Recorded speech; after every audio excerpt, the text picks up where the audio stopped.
generates conspiracy theories. Depending on which one you believe, the coronavirus is a bioweapon created by China, or big pharmaceutical companies, or it's American scientists behind it, or it's caused by 5G, or it doesn't exist at all and it's just a hoax. Conspiracy theories are warning us that any future vaccine, in inverted commas, is a trick by the government to subjugate populations. And it's these beliefs that are potentially dangerous and deeply consequential. So, a modern case study of pandemics and conspiracy theories goes all the way back to AIDS.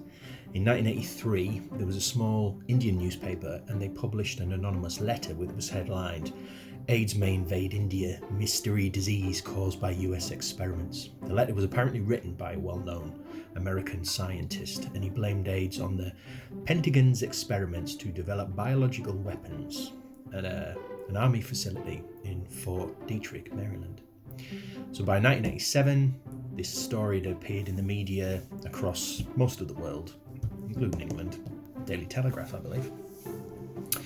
And it had a lasting impact. In 2005, the Rand Corporation and Oregon State University, they found that almost half of African Americans believed AIDS was man-made. In 2005, there was a study by Laura Bogart of the Rand Corporation and Cheryl Thornburn of Oregon State University, and they found that 1 in 7 African Americans believed that AIDS was created by the government to control the black population. 1 in 3 said they believed HIV was produced in a lab, a government lab. More than half said there was a cure for HIV and AIDS that was being withheld from the poor. I'm no molecular biologist, but a lot of us know, and the evidence is there to say that human immunodeficiency virus was a cross-species transmission from simians to humans, so it jumped from primates to humans. COVID-19 is another example of this. Despite claims to the contrary, it's far more likely that the virus emerged naturally and just became stronger through natural selection, which is what viruses do. So there's 2 scenarios that can plausibly explain the origin of SARS-CoV-2, to give it its full title. Natural selection, where an animal host becomes zoonotic and therefore the transfer, or natural selection in humans following zoonotic transfer. In 2009, the H1N1 virus, which we know was swine flu, was detected in the United States about April 2009. And the virus was referred to as swine flu because when they were testing it in the labs, it had similar genome segments that were the same as influenza viruses that identified in pigs previously. And the CDC came to the opinion that the virus resulted from what they call reassortment, which is a process where 2 or more influenza viruses can swap their genetic information and infect either a human or another animal host. And when this reassortment does occur, the virus that emerges will have the same genome segments as its parenting viruses, but it might have different characteristics of either. In this case, reassortment appears to have been likely to have occurred between influenza viruses in North American pigs, apparently, and Eurasian pigs. And this reassortment resulted in some abrupt changes in influenza, which they call the antigenic shift.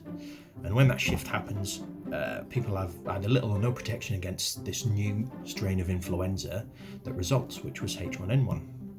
Sound familiar? So in the case of H1N1, the pigs were infected by influenza found in either birds or other animals or people. And then the pigs were kind of the mixing pot for these influenza viruses from different species where they all swap genes. So an example is in a setting where there's people and animals in close contact, farms, animal husbandry, that kind of thing, pigs can be infected by the influenza viruses found in other pigs, poultry, or humans, sometimes at the same time, and therefore you have a brand new virus. H1N1 was denounced as something created in a lab. And again, now, we're back in the conspiracy theory territory. So a month ago, 29% of Americans told the Pew Research Center that the coronavirus was created in a lab. They believed it was created in a lab. Another 25% weren't entirely certain. So why are we all ready to believe these kinds of possibilities? One possibility is because it's literally an invisible enemy. It's not very satisfying to blame something that you can't see. It's easier and more satisfying to blame something you can, like a 5G tower. But irrespective, we're living through a moment of fear, and this is an era of mistrust. We know this, we're all feeling it. We've been told to stay at home by the governments, people are losing their livelihoods, people are spending more and more hours on social media, and conspiracy theories are going to run rife, even if technical platforms are trying to censor them. Censorship, I agree in free speech. I don't think censorship is the way to go in most cases. But people then turn to the news and they see distrusted politicians, they're reciting all these false numbers, which we know are underestimates. Come on, let's be honest. They're flanked by scientists who can't make up their mind. One week we were being told there wasn't a problem, the next week we were told it was a lockdown and it was a massive pandemic. So someone who mistrusts the authorities will always mistrust any instructions to change behaviour. It's natural. We saw it during the AIDS epidemic, when there were so many South Africans and Americans who believed conspiracy theories about the virus, continued to have unprotected sex, didn't get tested, didn't take antiretroviral drugs, and we are where we are in regards to HIV. So most epidemiologists believe the best path out of this pandemic is first to track the virus. They're saying to monitor people's locations through their phones, which is a bit questionable, but later a vaccine.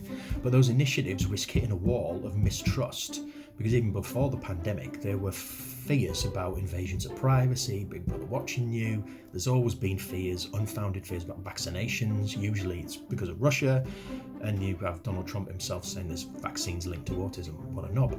Now, conspiracy theorists are warning that a vaccine against COVID-19 fits into the government's master plan for mass surveillance or enslavement. And the master puppeteer seems to be identified as Bill Gates. David Icke claimed that the coronavirus vaccine, when there is one, will contain nanotechnology microchips, which will allow us to be controlled. A lot of what David Icke says often makes some sense. Some of it is way out there. There's another misguided theory that garlic is the key to immunity, which was proposed by a Chinese woman who was hospitalized after she inflamed her throat when she ate 1.5 kilograms of raw garlic in an attempt to not catch coronavirus. Protection against vampires? Absolutely. Protection against COVID-19? Unlikely. It's good for you though, can't deny. Another good theory is that Disney orchestrated the outbreak, as it seemed to coincide with the launch of Disney Plus in the UK. Not in America though, but if that's the case, I probably haven't got a problem with that because I was able to catch up on the Clone Wars. Another one is it came from space. Yeah, there's nothing more to say about that one. 5G is attacking our brains and modifying the signals that we receive. I'm not a technology expert. Frankly, my phone's that old, I barely get 3G, so I'll see you all later when you've all been modified with my Negan bat. Kim Kardashian, this is a good one. Kim Kardashian apparently tweeted a page from a book written by psychic Sylvia Brown, and the text apparently was sent by her sister Courtney, and apparently predicted the whole outbreak back in 2008. And it said this: around 2020, a severe pneumonia-like illness will spread through the globe, attack the lungs and the bronchial tubes, and resist all known treatments. More baffling than the illness itself will be the fact that it'll vanish as quickly as it arrived, and then come back 10 years later, and then disappear again. I wrote about an outbreak in 2018 when I started The Warmest Place to Hide. Ding Coots wrote about, specifically named coronavirus and China in one of his books in the 80s. I didn't get as much publicity as Kim Kardashian, but there you go. Some partygoers posited the idea that cocaine protects you against COVID-19. That was shared on Twitter. So I'll test that one and I'll let you know how that works out. Substances in cow urine are supposed to be able to protect you against coronavirus. Apparently there's been no studies proving that the consumption of cow urine protects or aids the effects of coronavirus. And I did try to get a cup of cow piss earlier, but the farmer told me to move back here all week. There's another one. Another one is that COVID-19 is a marketing scheme devised by the antibacterial gel companies to bump up sales. Sounds plausible. Frankly, as an infection control nurse, I'm all for that. Do you know how long we've been banging on about hand hygiene? A long time. But look, joking aside, it's these kinds of false rumours where the danger lies. It doesn't lie in the government doing whatever they're doing. Do they lie? Fucking of course they do. They always lie, and have always lied. Remember Brexit and that NHS bus? We were going to get so many millions for the NHS. Whether you voted to leave or remain, everyone believes they lied. No one will ever believe anything the government says, because nobody believes any government ever tells us the truth. Are the figures incorrect about deaths from COVID and contributed to by COVID? Almost certainly. It's probably noted where it shouldn't be and not noted where it should be on medical records. Vaccines definitely take a lot longer than this autumn, which is when the government is predicting they'll be ready, and they need to be tested for a hell of a lot longer to know if they work. I'm dubious of any vaccine that seems to have appeared out of nowhere. I don't believe it's laden with microchips, but I do believe it'll be a literal stab in the dark for anyone who's early on that production line who takes it. That was no pun intended. Sorry about that. But you know, we need to concentrate on the virus. We need to concentrate on the virus. We need to concentrate on what it does, who it kills, the people. We need to concentrate on the people who are working till their fingers bleed to protect us.